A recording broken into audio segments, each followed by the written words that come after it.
மேச ராசிக்காரர்களுக்கு அன்பார்ந்த சுதர்சன அஸ்ட்ராலஜி ரெமிடிஸ் நேயர்களே, பணிவான வணக்கங்கள். இந்த தமிழ் புத்தாண்டு எப்படி இருக்கும் என்பதை உங்களுடன் பகிர்ந்து கொள்கின்றோம். மேசராசி அசுபதி 4 பாதம், பரணி 4 பாதம், கார்த்திகை 1ஆம் பாதம். இதில் மேசராசியும் மேச லக்கணமும் கலந்து தான் பலன் சொல்கிறேன். இது மேச ராசிக்கு மட்டுமா மேச லக்கணத்துக்கான்னு கேட்பாங்க. உண்மையிலே மேசராசிக்காரங்களுக்கு இந்த வட்டம் குரு 3ஆம் இடமான முயற்சி ஸ்தானத்துக்கு போகிறார். இங்கிட்டு ராகு பகவான் 11 வந்து உட்காந்துருவார் வைகாசி மாதம்.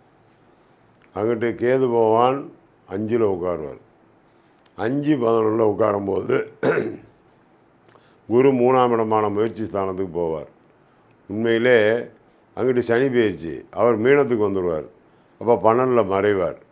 அப்போ மேசராசி மேச லக்கணத்துக்காரங்களுக்கு பொதுவாக எடுத்துக்கிட்டாலே ஒரு சிரமமான காலம். இந்த மாதத்துலேருந்து அந்த மாதம் ஒரு வருஷத்துக்கு வச்சுக்கோங்க. உங்களுடைய பலன் நிச்சயமாக சொல்கிறேன், கடன் தொல்லைகளால் ஆட்படக்கூடிய நேரம், மன அமைதி கெடக்கூடிய நேரம், மனைவி குழந்தைகளுக்கு விவாகம் செய்வதில் மிகுந்த ஒரு போராட்டம் இருக்கும். எப்பொழுதுமே இன்னும் பாருங்கள், சித்திரை 1ஆம் தேதியிலேருந்து அந்த 30ஆம் தேதி கார்த்திகை 1ஆம் பாதம் வரை இவங்களுக்கு அந்த சூரியன் போகும்போது, சூரியன் ராஜாவாக இருக்கார்.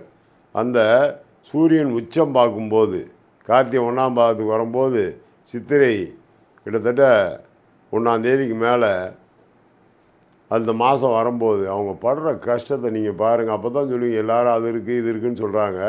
நான் சொல்கிற அந்த பொது பலன் நடக்குதா, இல்லை மற்றவர்கள் கிரகத்தை பிரித்து பார்த்து சொல்லக்கூடிய விஷயம் நடக்குதா? பொதுவாக ஒன்று நினச்சிக்கோங்க, ஒரு பொருளுடைய தன்மையை கூட்டுவதும் குறைப்பதும் அந்த கிரகத்தை நாம் பயன்படுத்துவதே. இப்போ செவ்வாய் மேசராசி அப்படி வச்சுக்கோங்க, இவருடைய வேகம் ஒரு உத்வேகத்தில் கொண்டு முடியும். அப்போ இவங்ககிட்ட போய், ஐயா கொஞ்சம் ஒதுங்கிக்கோ, உன் பதவி இதெல்லாம் கொஞ்சம் சரியில்லை கஷ்டப்படும் சொன்னால் அவங்க கேட்கவே மாட்டாங்க.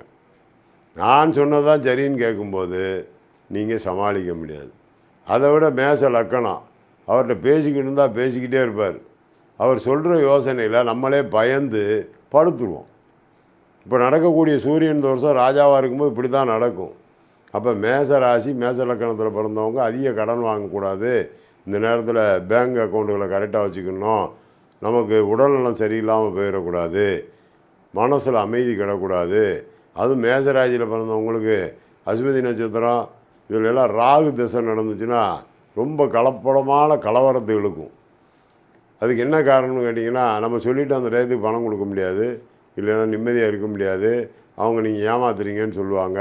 பலவிதமான விஷயத்தை தோன்றும்போது அவங்களுக்கும் நிம்மதி இருக்காது, உங்களுக்கும் நிம்மதி இருக்காது. அப்போ கணவன் மனைவிக்குள்ள ஒற்றுமை இருக்காது, தொழில்கள் ஸ்தம்பிக்கும், வாங்கிய கடனை திருப்பி செலுத்த முடியாது, பூமி சம்மந்தப்பட்ட கிரகங்களை விற்க வேண்டியது வந்துடும், அடிக்கிறதோட இடப்பெயர்ச்சி செய்வாங்க. அது ஒரு சில பேருக்கு செவ்வாய் நீசாதிபதியாக வந்தால் கொஞ்சம் பரவாயில்ல. செவ்வாய் உச்சமாக இருக்கவங்க மேசராசியில் இருக்கவங்க ரொம்ப எச்சரிக்கையாக இருக்கணும். இதுதான் சந்தர்ப்பம்னு போட்டு அமைக்கிறோம். ஏதாவது சொத்தை வாங்குவோம், அதனால் கடன் போட்டுருவோம், அது கட்ட முடியாமல் போகும்.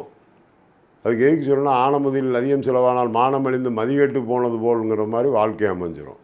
அப்போ அவங்களுடைய வாழ்க்கையை நம்மளால் சரி பண்ண முடியாது.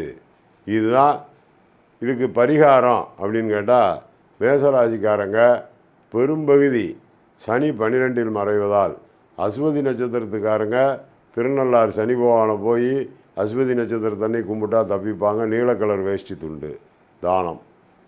அதே மாதிரி பரணி நட்சத்திரத்துக்காரங்க அவங்களுக்கு ஸ்ரீவாஞ்சியம் வாஞ்சிநாத சுவாமி கோயில், யமதர்மராஜா, சித்திரகுப்தன் இவர்கள் தரிசனம், அங்கே இருக்க குளத்தில் நீர் அடிக்கிட வேண்டிதான். இதை செஞ்சிட்டா இவங்களை ஒன்றும் செய்யாது. கார்த்திகை 1ஆம் பாதம் அவங்களுக்கு கேட்கவே வேண்டாம், ஏற்கனவே சூரியன் ராஜா. அதனால் அவங்க போய் கும்பிடக்கூடிய இடம் அப்படின்னு கேட்டால் நாகராஜாவை கும்பிடுங்க. நாகர்கோயிலில் இருக்க நாகராஜா கோயில், அதில் போய் வழிபாடு பண்ணுங்கள்.